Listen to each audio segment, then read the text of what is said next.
आमदार महेश सावंत आपल्या सोबत आहे, आपण त्यांची बातचीत करणार. मोठा धक्का तुम्हाला, सचिन अय्यर गेले पक्ष सोडून थेट शिंदेच्या शिवसेनेमध्ये. अजून गेले नाही, शिंदेबरोबर त्यांचा फोटो लागला नाही. नाही आलेत ना, फोटो आलेत त्यांचे. फॉर्म भरलाय त्यांनी, बघू त्याच्यानंतर बोलून घेऊ आम्ही. प्रवेश पण करतायत ते. टेक्निकल गोष्टी कशा पद्धतीनं पाहतात ते पाहताय आणि त्यांना उमेदवारी मिळाली नाही विधान परिषदेवर उपसभापती पदाची, त्यामुळे ते गेल्याची माहिती आहे.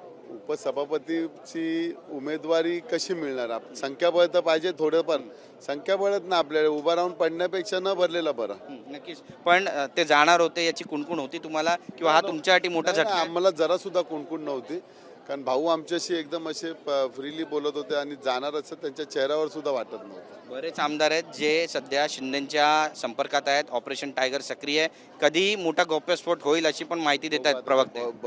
देऊ शकतात काय, कोणाच्या मनातला आम्ही आज सांगू शकत नाही. मी माझ्याबद्दल सांगू शकतो, दुसऱ्याबद्दल कसं सांगू? तुम्ही शिवसेनेतच राहणार, ठाकरेंसोबत राहणार. आम्ही आहे तिथे दादरमध्येच आहे. नक्कीच. पण एक महत्त्वाचा प्रश्न विचारायचा, जर इतक्या गुप्त पद्धतीने हे सगळे ऑपरेशन राबवले जात असतील तर शिवसेना, ठाकरेंची शिवसेना काय करते असा प्रश्न पण तो उपस्थित होतोय. आणि तुम्ही तुमचे आमदार थांबवण्यामध्ये यशस्वी का होत नाहीयेत, ते कसे सोडून जातात हा पण प्रश्न. मी काय एवढा मोठा नेता नाही की आमदार थांबवणे किंवा आमदारांबद्दल. मी एक सामान्य कार्यकर्ता आहे, त्यातून आम्हाला चान्स मिळाला, आम्ही आमदार झालो. म्हणून ते ही सगळी आहे ती वरची लॉबी आमची सांभाळते, नेते बिते यांच्या कक्षामध्ये. त्याच्यामध्ये काय आम्ही लक्ष कधी देत नाही. आम्ही सामान्य कार्यकर्ते. बोलणं झालं होतं सचिन अय्यर सोबत? सांगतो 2 दिवसापूर्वी मी दाखवतो तुम्हाला. त्यांनी मला फंड मागितला, मला फंड सुद्धा दिला त्यांनी. पाहिजे तुम्हाला दाखवतो मी. हे बघा 2 दिवसापूर्वी, हे बघा. त्यावेळी कुणकुण लागली नाही की ते जाणार आहेत किंवा काय असे संकेत पण? काहीच नाही. काय बोलले होते त्यावेळी? काय नाही, मी म्हटलं भाऊ आम्हाला असं फंड पाहिजे. भाऊ बोले देतो म्हणून. दिला त्यांनी, फंड दिला? दिला. म्हणजे यांच्याकडे पत्र सुद्धा आमचं.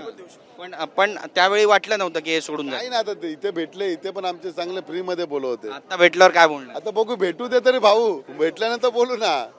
नक्की. धन्यवाद आमची बातचीत केल्याबद्दल. कॅमेरा पर्सन रोहन पवारसह गिरीश गायकवाड, TV9 मराठी, मुंबई.